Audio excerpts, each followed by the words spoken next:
नमस्कार दोस्तों, स्वागत है आप सभी का आप सबके अपने YouTube चैनल फैक्ट नॉलेज में।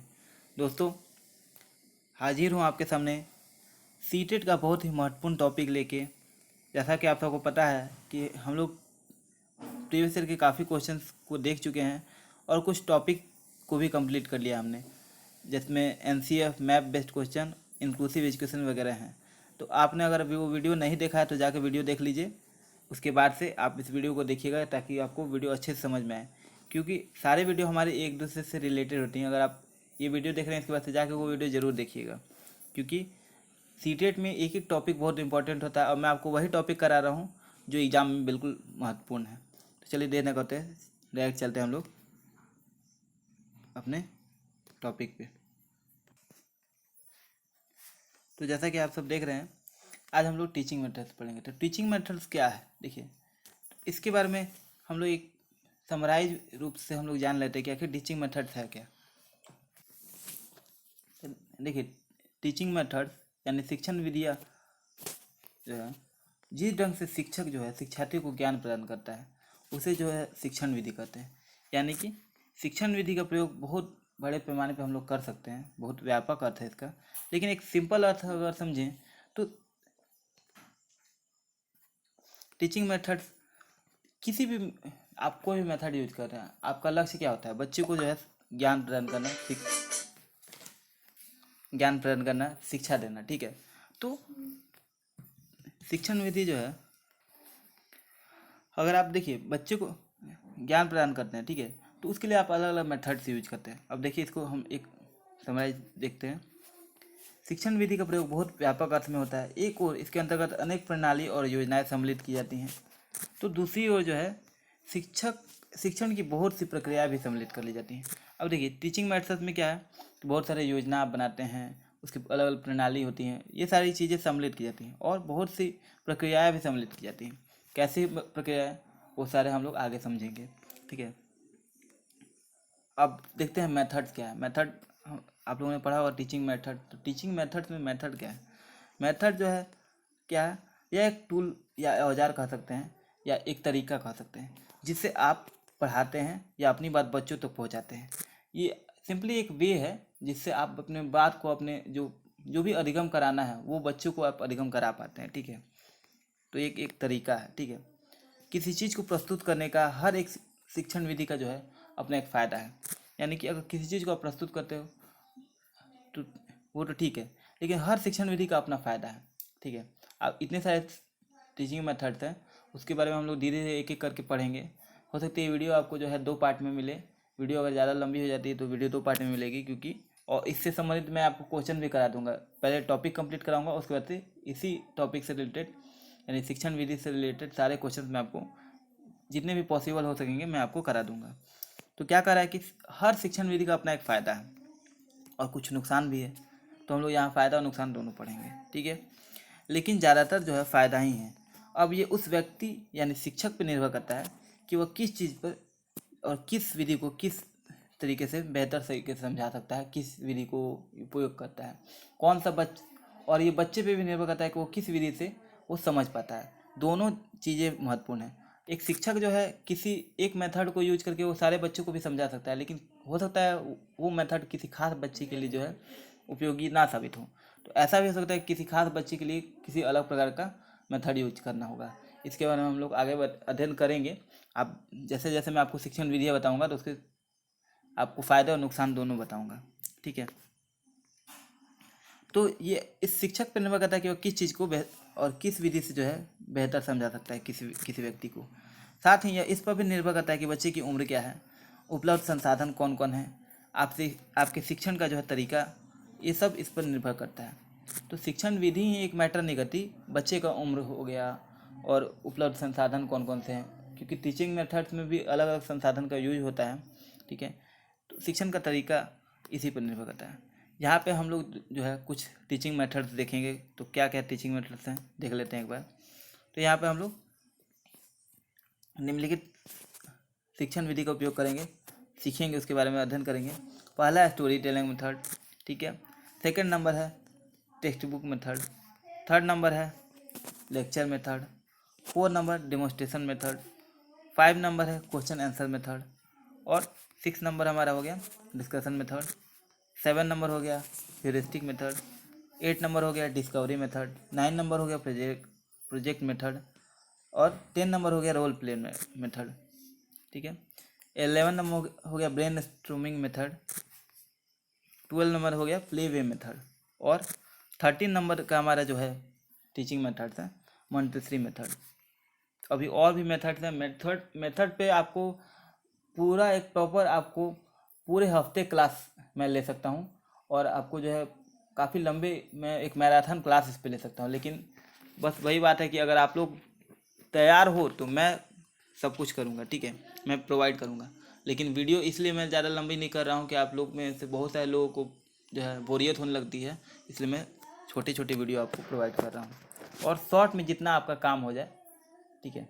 हालांकि मुझे तो काफ़ी डीप में पढ़ना पड़ता है, और डीप में मैंने इसका अध्ययन किया हुआ है, क्योंकि आप समझ सकते हैं कि जब आपको एक टीचर मैंने देखिए कोई भी चीज़ पढ़ना है तो एक चीज़ मैं आपको बता देता हूँ। आप एग्ज़ाम के मेथड से एग्ज़ाम के वे के लिए आप तैयारी करो, ठीक है, आपको एग्ज़ाम के लिए तैयारी करना है तो ठीक है, लेकिन ये सिर्फ एग्ज़ाम के लिए नहीं मैटर करता, आपकी ज़िंदगी में भी मैटर करता है। आप शिक्षक बनने जा रहे हो, एक बच्चे का निर्माण करना है, ठीक है। आप एक बच्चे का आचरण, उसका पूरा आप जो है व्यक्तित्व निर्माण करते हो। एक शिक्षक को व्यक्तित्व निर्माता कहा जाता है। तो उसमें आपको अपना एफर्ट अच्छे से लगाना पड़ेगा, और एफर्ट लगाने के लिए आप थोड़ा सा मेहनत करोगे ना। अगर आप टीचिंग मेथड सारे जानोगे तो किस बच्चे को क्या किस मेथड से समझ में आता है उससे समझाओगे, और वो अगर अच्छे से आपको समझ पाएगा। आपने अनुभव किया होगा कि आप बचपन में कोई टीचर होंगे, वो आपको अच्छे से कोई टॉपिक को नहीं समझाते होंगे, उनको खुद समझ में नहीं आया होगा, वो आपको नहीं समझा पाते होंगे। तो आप कम से कम अपने बच्चों के साथ ऐसा ना करें, ठीक है। हर किसी के समय में ऐसे शिक्षक होते हैं, तो इसलिए आप ऐसा ना बने जिससे किसी बच्चे का लाइफ बर्बाद हो। तो चलिए अगले मेथड्स को देख लेते हैं। हमारा 13 मेथड हमने देख लिया था।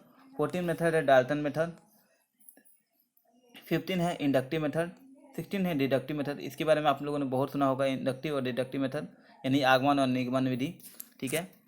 इस सब का हिंदी में भी बताऊंगा। आप सोच रहे होंगे इंग्लिश में है, लेकिन हिंदी में आपको बताऊंगा, क्योंकि हमारे ज़्यादातर व्यूवर हिंदी में हैं।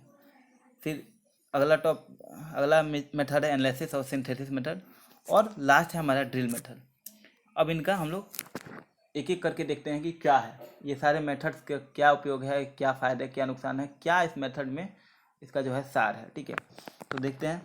पहला मेथड हो गया हमारा स्टोरी टेलिंग मेथड, यानी कि इसमें क्या होता है, इसमें जो है इसे एक कहानी कथन विधि भी हम लोग कह सकते हैं, या कहते ही हैं। अब कहानी कथन विधि में क्या होता है, कहानी में कथन में बच्चों के जो है इसका शिक्षण में, जो बच्चों का खासकर जो छोटे बच्चे होते हैं उनके लिए शिक्षण में इसका बहुत महत्व है। क्यों? क्योंकि कहानी कथन जो है बच्चों को कहानी सुनना बहुत पसंद है, तो कहानी बच्चों के शिक्षण में बहुत उनका महत्व होता है। यह सबसे पुरानी विधि है, ठीक है, सबसे पहले विधि यही था, ठीक है।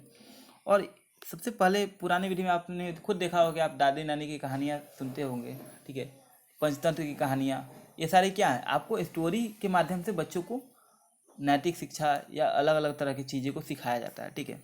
आज भी प्ले वे मेथड, ये प्ले वे मेथड से काफ़ी हद तक रिलेट करता है, लेकिन ये इसमें सिर्फ कहानी सुनाया जाता है। प्ले वे मेथड में आपको कराया जाता है, लर्निंग बाय डूइंग होती है, ठीक है इसमें।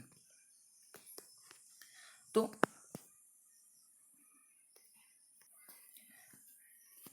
ठीक है, तो कहानी बच्चों के शिक्षण में बहुत महत्व होता है। यह सबसे पुरानी विधि में से एक है। बचपन से ही बच्चों में कहानी के प्रति एक अलग आकर्षण होता है, लगाव होता है। आप सबने भी सुना होगा, आपको भी बहुत पसंद होंगे, ठीक है, अपने समय में। तो इसलिए हम बच्चों को बाल साहित्य के नाम पर कहानी की पुस्तकें देते हैं, क्योंकि वो कहानी के माध्यम से सीख सकें। इसके अलावा हम लोग कक्षा में जो है कहानी के माध्यम से उनको समझाते हैं, ठीक है, सिखाते हैं, क्योंकि कहानी के माध्यम से वो सीख सके। कहानी कथन जो है विधि, इसका अब हम लोग देख लेते हैं लाभ क्या है। कहानी कथन विधि का हम लोगों ने समझ लिया कि क्या है, अब इसका लाभ और नुकसान दोनों देखेंगे। तो इसका लाभ क्या है, इससे जो है बच्चों में कल्पना शक्ति का विकास होता है, और प्राइमरी लेवल पे कल्पना शक्ति का विकास होना बहुत ज़रूरी है, क्योंकि यहाँ पे जो मेन पड़ाव होता है, यहाँ पे अगर आप सीख लेते हो, बच्चे में कल्पना शक्ति का विकास होगा, तो जो क्रिएटिविटी उसके अंदर आएगी वो आगे वो उपयोग कर पाएगा। दूसरा पॉइंट है, इससे बच्चों में ध्यान केंद्रित करने की क्षमता का विकास होता है। क्यों? क्योंकि बच्चा जब आपका कहानी सुनेगा, ठीक है, या फिर कोई बुक पढ़ रहा है, स्टोरी का बुक पढ़ रहा है, तो वो एक कॉन्सेंट्रेट होकर पढ़ेगा। ऐसे कूदते फांदते पे तो पढ़ नहीं सकता है ना, या फिर कहानी तो नहीं सुन सकता ना, वो एक ध्यान केंद्रित करेगा, तो उसके जो है स्मरण शक्ति विकसित होगा, कोई भी चीज़ सुनने की कला का विकास होगा, ध्यान केंद्रित करने की क्षमता का विकास होगा। साथ ही इससे बच्चों में व्याकरण और शब्द भंडार जो है विकसित होता है। ठीक है, अगला पॉइंट हमारा, कहानियाँ स्वतंत्रता सेनानी, वैज्ञानिकों की जीवनी, महापुरुषों से संबंधित हो सकती हैं या विषय वस्तु को समझाने के लिए भी हो सकती हैं। अगला पॉइंट है हमारा, इसका क्या लाभ है, तो यह जो है शिक्षक केंद्रित विधि है। इसमें बच्चे भी एक्टिव हो सकते हैं तथा बच्चों के लिए यह बहुत ही महत्वपूर्ण होता है। ठीक है, बहुत फायदेमंद होता है। आप देखिए यहाँ पे आपने एक नया वर्ड सीखा, शिक्षक केंद्रित विधि। अब देखिए यहाँ पे मैं आपको यहीं पे मैं शॉर्ट में बताना चाहूँगा शिक्षक केंद्रित विधि क्या होती है और अध्यापक केंद्रित विधि। शिक्षक केंद्रित विधि या अध्यापक केंद्रित विधि या बच्चे के जो शिक्षार्थी केंद्रित विधि कहा जाता है जिसको, वो दोनों में क्या अंतर है। देखिए इससे सीटेट में बहुत सारे प्रश्न बनते हैं, मतलब अनगिनत प्रश्न बनते हैं। आप प्रीवियस ईयर के पेपर मैंने कराया है, आपने देखा होगा, और आगे भी मैं कराऊंगा ही, कुछ पेपर बच गए हैं वो मैं कराऊंगा। तो देखिए शिक्षक केंद्रित विधि क्या होता है, जिसमें बच्चा जो है एक्टिव नहीं होता है, इनएक्टिव होता है, और सारा सेंटर यानी पूरी कक्षा का सेंटर कौन होता है, शिक्षक होता है। यानी सारा दायित्व शिक्षक के ऊपर होता है, वही एक्टिव रहेगा, वही कराएगा, जो भी करना होगा वही पढ़ाएगा, वही अधिगम कराएगा। ठीक है, बच्चे करके नहीं सीखते हैं, यानी लर्निंग बाय डूइंग नहीं होती है। लेकिन अगर जब आप शिक्षार्थी केंद्रित विधि के बारे में देखोगे, उधर स्विच करोगे, तो वहाँ देखेंगे कि बच्चे जो है एक्टिव होते हैं। आप देखते हैं प्ले वे मेथड या प्रोजेक्ट विधि, ये सारी क्या है, शिक्षार्थी केंद्रित विधि, यानी बच्चे एक्टिव हैं, करके सीखेंगे। और शिक्षार्थी क्या होगा, यानी यहाँ पे शिक्षार्थी एक्टिव रहेगा और शिक्षक की भूमिका यहाँ निष्क्रिय रहेगी, वो सिर्फ फैसिलिटेटर होगा, सुविधा प्रदान करेगा, गाइड करेगा, गाइड की भूमिका में रहेगा। ठीक है, तो एक संक्षेप में मैंने यहाँ पे आपको परिचय दे दिया। अब आगे चलते हैं। अब अगला है textbook method. Text book method क्या है, यानी पुस्तक विधि। तो पुस्तक विधि को देख लेते हैं। यह जो है शिक्षक केंद्रित विधि है। फिर से शिक्षक केंद्रित विधि आपने समझ लिया कि शिक्षक केंद्रित विधि क्या है। इसमें जो है पुस्तक द्वारा शिक्षण किया जाता है। अब देखिए मान लीजिए कि पुस्तक द्वारा आप कोई बुक पढ़ा रहे हैं, ठीक है, बुक को रीडिंग करवा रहे हैं या बुक से आप पढ़ पढ़ के बता रहे हो, ठीक है, तो ऑब्वियस है कि टीचर ही पढ़ पढ़ के एक लाइन पढ़ेगा, एक पैराग्राफ पढ़ेगा और उसको समझाएगा, डिस्क्राइब करेगा। तो पूरी तरह से जो है शिक्षक पे जो है निर्भर हो गया ये बच्चा। ठीक है, तो इसलिए ये शिक्षक केंद्रित विधि हुआ। अब यह दो प्रकार का हो सकता है। पहला, इसमें शिक्षक ही पुस्तक पढ़ता है और महत्वपूर्ण बिंदुओं को बच्चों को समझाते जाता है, जैसे कि आप सब हम लोग करते हैं कक्षा में। और दूसरा, इसमें शिक्षक बच्चों से पुस्तकों का पठन करवाता है और पुस्तकों के महत्वपूर्ण बिंदु समझाते जाता है। ये भी होता होगा आपके कक्षा में। ठीक है, तो अब इसका फ़ायदा क्या है, इस विधि के फ़ायदे आप जान लेते हैं। तो यह जो है बच्चों को स्वावलंबी बनाता है, यानी कि सेल्फ डिपेंडेंट बनता है। बच्चे खुद से जो है, आप मान लीजिए कोई महत्वपूर्ण बिंदु समझाते जाते हैं, बुक पढ़ाएं, उनसे पढ़वाते हैं और महत्वपूर्ण बिंदु समझाते जाते हैं, तो बच्चे में एक तो पढ़ने की कला का विकास होगा। दूसरा, वो जो है अच्छे से वो खुद से जो है सेल्फ डिपेंडेंट होंगे, यानी कि शिक्षक पर निर्भर नहीं रहना पड़ेगा, वो पढ़ेंगे और खुद से समझने की धीरे धीरे उनमें क्षमता विकसित होगी। अगला पॉइंट है, यह बच्चों में समझ विकसित करता है, जिससे धीरे धीरे बच्चे पढ़कर समझना सीखने पर खुद से कई पुस्तकें पढ़ सकते हैं। यानी कि जैसा कि मैंने आपको बताया कि बच्चे जब खुद से सेल्फ डिपेंडेंट हो गए, पढ़ते पढ़ते उनको आदत हो जाएगी, शब्दों का अर्थ समझ आने लगेगा, तो वो बच्चे खुद से पढ़ने लगेंगे, बहुत सारी पुस्तकें वो खुद ही पढ़ डालेंगे। ठीक है, किसी की हेल्प की जरूरत नहीं पड़ेगी। अगले मेथड पे चलते हैं। अगला हम लोग देख लेते हैं। अगला है हमारा लेक्चर मेथड, यानी व्याख्यान विधि। सबसे ज़्यादा यूज इसी का होता है। ठीक है, इसे चॉक एंड टॉक विधि भी कहते हैं, चॉक एंड टॉक विधि भी कहते हैं, क्योंकि इसलिए इसे कहते हैं, इसे पारंपरिक विधि भी कहते हैं। क्यों कहते हैं, क्योंकि देखिए इसमें शिक्षक क्या करता है, चौक पे लिखेगा और बच्चों को समझाएगा। ठीक है, चौक पे लिखेगा, समझाएगा। किसी मान लीजिए आप व्याख्यान कर रहे हैं, कोई टॉपिक है उसको बता रहे हैं आप, ठीक है, लेक्चर मेथड कर रहे हैं, लेक्चर समझा रहे हैं किसी चीज़ को, तो एक सिंगल साइडेड होता है, सिर्फ शिक्षक ही बोलेगा, बच्चे तो जल्दी बोलते नहीं हैं, और बोल रहा है बीच बीच में महत्वपूर्ण बिंदुओं को पॉइंट करते जा रहा है बोर्ड पे। ठीक है, तो ये इसलिए इसे चॉक एंड टॉक विधि भी कहते हैं। अब जो है इसे पारंपरिक विधि कहते हैं, क्योंकि सबसे पुराने विधि में से एक है और सबसे ज़्यादा इसको यूज किया जाता है। ठीक है, हमारे बचपन में अधिकतर यही यूज किया जाता होगा। ठीक है, आप सबके बचपन में यही यूज किया जाता था, हमारे बचपन में यही यूज किया जाता था, क्योंकि सबसे आसान यही लगता है। ठीक है, यह सबसे पुरानी शिक्षण विधि में से एक है। इसे जो है चॉक एंड टॉक इसलिए कहते हैं क्योंकि इसमें चॉक का और टॉक अर्थात बात का बहुत उपयोग करते हैं। यह शिक्षक केंद्रित विधि है, जैसे कि आप सब पहले ही समझ गए होंगे। जब चॉक और टॉक विधि है यानी कि शिक्षक ही बात कर रहा है तो शिक्षक केंद्रित विधि ही होगा। इसमें किताबों का इस्तेमाल ज़रूरी नहीं होता। यह लॉजिकल, सिस्टमेटिक और इम्प्रेसिव होना चाहिए। यानी कि क्या है लेक्चर विधि में, किताब देखिए टीचर को अगर नॉलेज उस चीज़ का है, उस टॉपिक को उसने पढ़ लिया एक बार, अगर घर से तैयार करके आया है वो, तो उसको बुक की ज़रूरत नहीं है, ना ही बच्चे को उसको ऐसे ही पढ़ाया जा रहा है, समझाया जा रहा है, लेक्चर दिया जा रहा है। तो व्याख्यान विधि का इस्तेमाल करने के लिए किताबों का इस्तेमाल जरूरी नहीं होता। यह लॉजिकल होना चाहिए, यानी कि इस टॉपिक को पढ़ा रहा है तो सिस्टमेटिक और लॉजिकल होना चाहिए। किसी चीज़ को एकदम लॉजिक ऐसा कुछ नहीं, कुछ भी पढ़ा दिए, कुछ भी बोल दिए, वो ज़रूरी होता है। और इम्प्रेसिव होना चाहिए, जिससे बच्चे जो है इंटरेस्ट ले के पढ़ सके, समझ सके, वो बोर ना हो। ठीक है, इसलिए इम्प्रेसिव होना चाहिए। ठीक है, सिस्टमेटिक होना चाहिए, यानी कि पहले पैराग्राफ से सीधे 8वें पैराग्राफ पे नहीं चले जाएं, धीरे धीरे धीरे धीरे आप आगे बढ़ेंगे। ठीक है, और लॉजिकल होना चाहिए। अब इसका फ़ायदा देख लेते हैं। तो फ़ायदा क्या है? तो इसका फ़ायदा है इसमें प्रश्नों को बीच बीच में जोड़ सकते हैं, जिससे पता चलता रहता है कि लर्निंग हो रही है। यानी कि अगर आप व्याख्यान विधि मान लीजिए कर रहे हैं, व्याख्यान विधि से पढ़ा रहे हैं, तो आप बीच में कोई क्वेश्चन कर दिए, मान लीजिए कि आप जो है पढ़ा रहे हैं कि जो है डाइजेस्टिव सिस्टम पढ़ा रहे हैं आप। ठीक है, तो आपको क्या होगा, बीच में आप बोल देंगे, जैसे बता रहे हैं कि जो है जीभ के बारे में पूछ सकते हैं कि कितने तरह की जो है लार ग्रंथियाँ होती हैं, या फिर आप पूछ सकते हैं कि दांत कितने प्रकार के होते हैं। ऐसे बीच बीच में क्वेश्चन ऐड करते जाइएगा, जिससे पता चलेगा कि बच्चे में लर्निंग हो रही है नहीं, और हो रही है तो कितनी हो रही है। अगला पॉइंट है, इसके द्वारा आप कम से कम समय में इसके द्वारा जो है कम समय में ज़्यादा लोगों तक आप बात पहुंचा सकते हैं। ठीक है, और क्या है इसका पॉइंट, इसका फ़ायदा क्या है? तो यह जो है सस्ता तरीका है शिक्षण का। जो भी ये तरीके होते हैं उसमें जो सबसे सस्ता तरीका कहा जा सकता है, इसमें कम संसाधन की ज़रूरत होती है।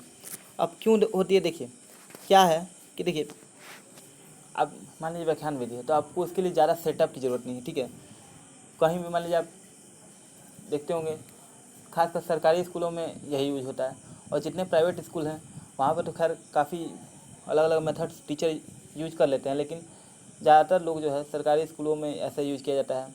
ठीक है, जो खासकर जो स्टेट गवर्नमेंट के हैं, मैं सेंटर की बात नहीं कर रहा हूँ, स्टेट गवर्नमेंट के स्कूलों में यही यूज होता है अधिकतर, क्योंकि टीचर को ये आसान पड़ता है पहले तो, दूसरा ये सस्ता तरीका है, इसमें ज़्यादा सेटअप की तामझाम की जरूरत नहीं है। ठीक है, चौक एंड टॉक विधि, एक बोर्ड है, एक चौक है, बच्चे बैठे हुए हैं, टीचर पढ़ा रहा है। ठीक है, अब इसका नुकसान देख लेते हैं। तो इसका नुकसान है कि ध्यान न देने पर यह बोरिंग हो सकता है। तो बिल्कुल जैसा मैंने आपको बताया था कि अगर आप इम्प्रेसिव तरीके से आप नहीं पढ़ा रहे हैं तो बच्चे जो है बोर हो जाएंगे। ठीक है, अगले पॉइंट पे हम लोग देख लेते हैं इसका। यह जो है लर्निंग बाय डूइंग के खिलाफ है, जो जॉन डूई ने दिया था। तो जॉन, अब यहाँ से एक और पॉइंट निकल जाता है कि लर्निंग बाय डूइंग का सिद्धांत किसने दिया था। एक क्वेश्चन मैंने इस संबंधित मैंने कराया था, ऐसे ही इंटरकनेक्ट होता है। ठीक है, मैंने बोला था कि हमारे जितने वीडियो हैं इंटरकनेक्ट होते हैं, और आपने पहले की वीडियो नहीं देखे हैं तो थोड़ा सा परेशानी हो सकती होगी।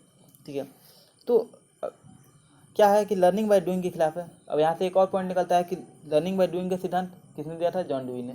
अब ये क्वेश्चन आपको कभी भी एग्जाम में आएगा, यहाँ से आप फटाक से क्लिक करेगा दिमाग में कि किसने दिया था, तो जॉन डूई ने, फटाक से आप मार दोगे।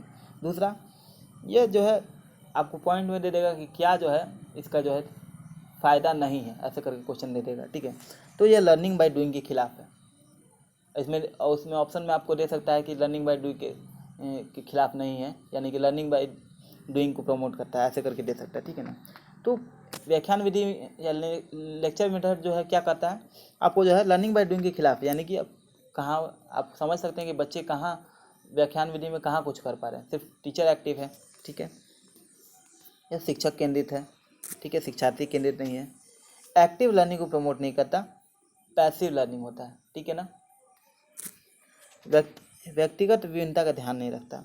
ठीक है, यानी कि अलग अलग बच्चे जो अलग अलग प्रकार से सीखते हैं, कोई स्लो लर्नर हुआ, फास्ट लर्नर हुआ, एक्टिव बच्चा हो गया, या फिर जो है उसको क्या कर सकते हैं, जो सेंसिटिव बच्चा हो गया, जो है गिफ्टेड चाइल्ड हो गया, ये सारे बच्चे जो हैं उनको जो है श्रवण संबंधी जिसको समस्या हो गई, ठीक है, तो उनको जो है उनका ध्यान नहीं रख सकता। ठीक है, यानी व्यक्तिगत विभिन्नता का जो है ये ध्यान नहीं रखता, अर्थात सभी लर्नर की जो है रुचि का ध्यान न रखकर सबको एक ही तरीके से संबोधित करता है, एक ही तरीके से ट्रीट करता है।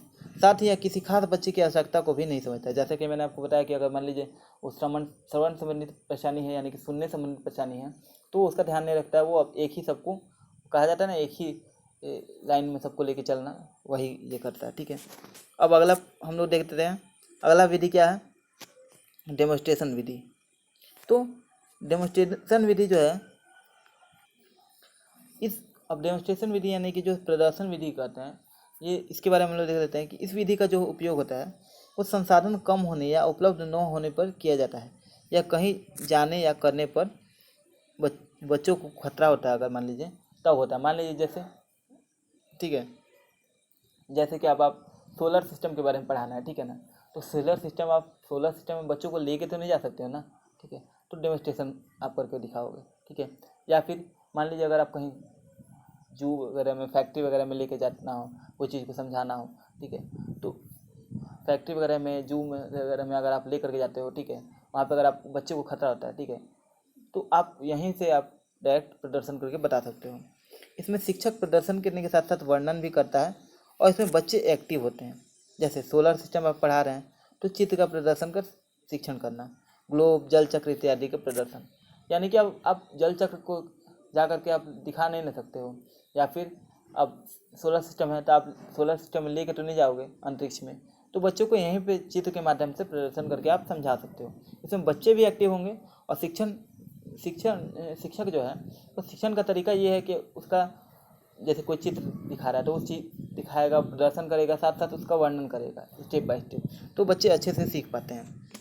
तो अगला है हमारा है क्वेश्चन आंसर मेथड, और इसको जो है हम लोग अगले वीडियो में देखेंगे, नेक्स्ट वीडियो में, क्योंकि वीडियो ज़्यादा लंबी हो जाएगी तो आप लोग को बोरियत होने लगेगा, और आप लोग बोर हो जाते हैं, वीडियो को छोड़ के चले जाते हैं। तो मैं ऐसा नहीं चाहता कि आप जो है, मैं चाहता हूँ सभी जो है अच्छे से पढ़ें। ठीक है, वो कहा जाता है ना, सब पढ़ें सब बढ़ें, वही वाला मेथड मैं इस्तेमाल करना चाहता हूँ। वीडियो पसंद आया हो तो वीडियो को लाइक कीजिए, और आपको जो है टॉपिक्स पसंद आ रहा हो, मैं कोशिश कर रहा हूँ कि आपको ज़्यादा से ज़्यादा टॉपिक एक ही जो है मैं करा दूँ।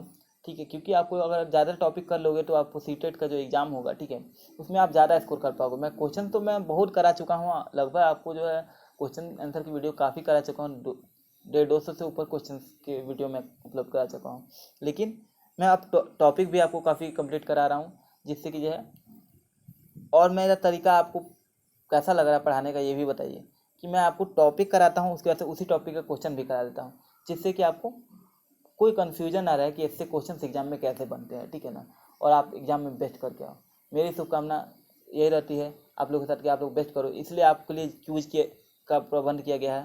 पहले आपके वीकली टेस्ट होते थे, अब आपको डेली क्यूज मिल रहा है, जैसे कि आप सबको पता है कि डेली क्यूज मिल रहा है, पर डे के हिसाब से क्यूज मिल रहा है, अलग अलग सब्जेक्ट के क्वेश्चंस कम ही होते हैं, लेकिन वो क्यूज है तो आपको क्षमता को परखने के लिए कि आपने कितना लर्निंग किया है, तो क्यूज होता है। आप जाके डिस्क्रिप्शन में लिंक दिया होता है, जा करके चेक कीजिए और जाइए वहाँ पर क्विज अटैम्प्ट करिए, ज़रूर कीजिए। ठीक है, दूसरा हमारा जो वेबसाइट पे विजिट कीजिए, वहाँ पे बहुत सारे स्टडी मटेरियल है, वहाँ से आप बहुत सारी चीज़ों को पढ़ सकते हैं, अलग अलग क्विज हैं, क्विज अटैम्प्ट कीजिए। ठीक है, और टेस्ट सीरीज जितने हैं अगर आपने दे दिया है तो दोबारा अटैम्प्ट करके अपनी क्षमता परखिए, ताकि आप एक बार मान लीजिए आपने गलत कर दिया, दोबारा अटैम्प्ट कीजिए, ताकि आप देख सके कि जो है हाँ दोबारा तो कम से कम मान लीजिए कि टेस्ट सीरीज 1 या 2 आपने जो है बहुत पहले दिया होगा, अभी अगर आप जाके दोबारा अटैम्प्ट करते हैं, उस टाइम मान लीजिए आपका 10 क्वेश्चन था, आपने जो है 8 सही किया था, तो अभी जाके अटैम्प्ट कीजिए कि इतने वीडियो देखने के बाद से में कितना इंप्रूवमेंट हुआ है। आप अब दे रहे हो तो 10 में 10 सही कर पा रहे हो या नहीं कर रहे हो। ठीक है, तो ये चीज़ें आपको करते रहनी चाहिए। जितना प्रैक्टिस करोगे, कहा जाता है ना, प्रैक्टिस मेक परफेक्ट, जितना प्रैक्टिस करोगे उतना ही निखर के सामने आओगे। ठीक है, तो मिलते हैं अगली वीडियो में। वीडियो पसंद आए तो वीडियो लाइक जरूर कीजिएगा और अपने फ्रेंड में शेयर कीजिएगा। इजाज़त दीजिए, नमस्कार, जय हिंद, वंदे मातरम, भारत माता की जय।